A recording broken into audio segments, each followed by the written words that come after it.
अस्सलामुअलैकुम my YouTube family, कैसे हैं आप सब। उम्मीद है कि आप सब खैरियत से होंगे। आज हम बनाएंगे बहुत ही ज़्यादा डिलीशियस सा मीट बॉल पास्ता। आप चाहें तो इसे कोफ्ता मैक्रोनी भी बोल सकते हैं। ये बहुत ही ज़्यादा मज़ेदार बनती है। बस आपने वीडियो को लास्ट तक वॉच करना है ताकि रेसिपी का कोई भी पॉइंट आपसे मिस ना हो। सबसे पहले हम कोफ्ते तैयार करेंगे। एक चॉपर में ऐड करेंगे 1 पाव के बराबर बोनलेस चिकन। इसमें हम ऐड करेंगे 1 खाने के चम्मच के बराबर मक्खन और एक छोटे साइज़ का स्लाइस किया हुआ प्याज ऐड करेंगे। 1 चाय के चम्मच के बराबर लहसुन अदरक का पेस्ट ऐड करेंगे। आधा चाय के चम्मच के बराबर ऐड करेंगे काली मिर्च का पाउडर और आधा चाय के चम्मच के बराबर नमक। अब इसमें हम ऐड करेंगे एक ब्रेड का स्लाइस तोड़कर। अब इन तमाम चीज़ों को हम अच्छी तरह से चॉप कर लेंगे। आप इस रेसिपी को ज़रूर ट्राई कीजिएगा और मुझे अपना फीडबैक देना मत भूलिएगा। यहाँ पर मीट बॉल्स के लिए या फिर कोफ्तों के लिए मिक्सचर बनकर रेडी हो चुका है। हाथों को कुकिंग ऑयल से ग्रीस करेंगे। इसमें से थोड़ा सा पोर्शन लेंगे। इस तरह से इसके हम कोफ्ते तैयार कर लेंगे। यहाँ पर मैंने सारे कोफ्ते तैयार कर लिए हैं। अब इन कोफ्तों को हम साइड पे रखते हैं। अब हम पास्ता बॉईल करते हैं। एक बर्तन में मैंने ढेर सारा पानी लिया है। इसमें हम 1 चाय के चम्मच के बराबर नमक ऐड करेंगे और 1 खाने के चम्मच के बराबर कुकिंग ऑयल। अब पानी में हमने बॉईल आने देना है। जैसे ही पानी में बॉईल आ जाएगा हम ऐड करेंगे 2 कप के बराबर पास्ता। अब पास्ता को हमने सॉफ्ट होने तक बॉईल कर लेना है, ठीक है।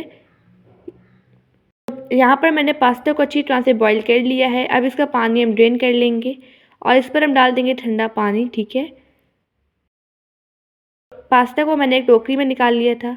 इस पर हम 1 खाने के चम्मच के बराबर कुकिंग ऑयल डालेंगे और इसे अच्छी तरह से पास्ता पर अप्लाई करके साइड पर रख देंगे। अब हम आगे मसाला तैयार करते हैं। पैन में मैंने 2 खाने के चम्मच के बराबर कुकिंग ऑयल लिया है। इसमें हम 1 चाय के चम्मच के बराबर लहसुन अदरक का पेस्ट ऐड करेंगे। अब इसे हमने अच्छी सी खुशबू आने तक मीडियम फ्लेम पर फ्राई कर लेना है। जैसे ही लहसुन अदरक का पेस्ट अच्छी तरह से फ्राई हो जाएगा फिर हम ऐड करेंगे कोफ्ते जो हमने स्टार्टिंग में रेडी किए थे। अब इन कोफ्तों को हमने गोल्डन कलर आने तक अच्छी तरह से फ्राई करना है। कोफ्ता को हम हल्के हाथों से मिक्स करते हुए ही फ्राई करेंगे, इससे कोफ्ते टूट भी सकते हैं, ठीक है। आप देख सकते हैं यहाँ पर मैंने कोफ्ते अच्छी तरह से फ्राई कर लिए हैं। इन पर खूबसूरत सा कलर आ चुका है। अब इसमें हम कुछ वेजिटेबल्स ऐड करेंगे। आधा कप के बराबर बारीक कटी हुई गाजर, आधा कप के बराबर बारीक कटी हुई शिमला मिर्च, आधा कप के बराबर मटर और आधा कप के बराबर बंद गोभी ऐड करेंगे। आप चाहे तो वेजिटेबल्स अपनी मर्ज़ी के मुताबिक भी ऐड कर सकते हैं, जो आपको पसंद हो। अब वेजिटेबल्स को भी हम अच्छी तरह से फ्राई कर लेंगे। अब इसमें हम कुछ स्पाइसेस वगैरह ऐड करते हैं। 1 चाय के चम्मच के बराबर ऐड करेंगे काली मिर्च का पाउडर और टेस्ट के अकॉर्डिंग ऐड कर देंगे नमक। साथ ही इसमें मैं कुछ सॉसेस भी ऐड करूँगी। 1 खाने के चम्मच के बराबर ऐड करेंगे सोया सॉस।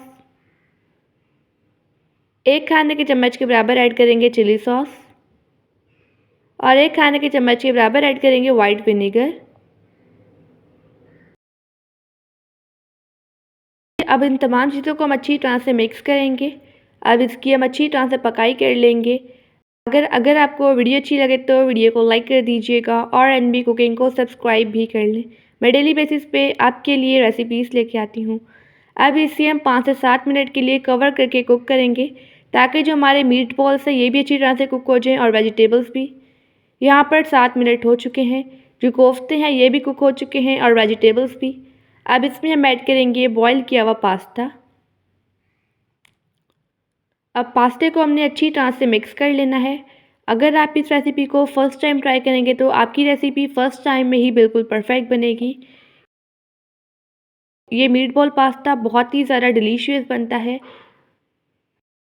अब इसमें हम डालेंगे केचप तकरीबन 3 खाने के चम्मच के बराबर और इसे भी अच्छी तरह से मिक्स कर लेंगे।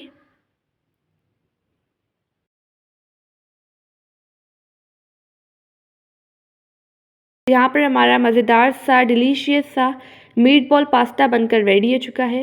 आप देख सकते हैं ये पास्ता कितना ज़्यादा सॉसी बना है। अब इसे हम एक बाउल में सर्व करेंगे। अब इसे हम एक प्लेट में भी सर्व करेंगे। आप देख सकते हैं जो कोफ्ते हैं ये अच्छी तरह से कुक हुए हैं, अंदर तक कुक हुए हैं। आई होप कि आपको आज की रेसिपी बहुत ही ज़्यादा पसंद आई होगी। आप सब अपना ढेर सारा ध्यान रखिएगा, मुझे अपनी दुआ में याद रखिएगा। अब मिलते हैं कल किसी नई रेसिपी के साथ, जब तक के लिए अल्लाह हाफ़िज़, बाय बाय।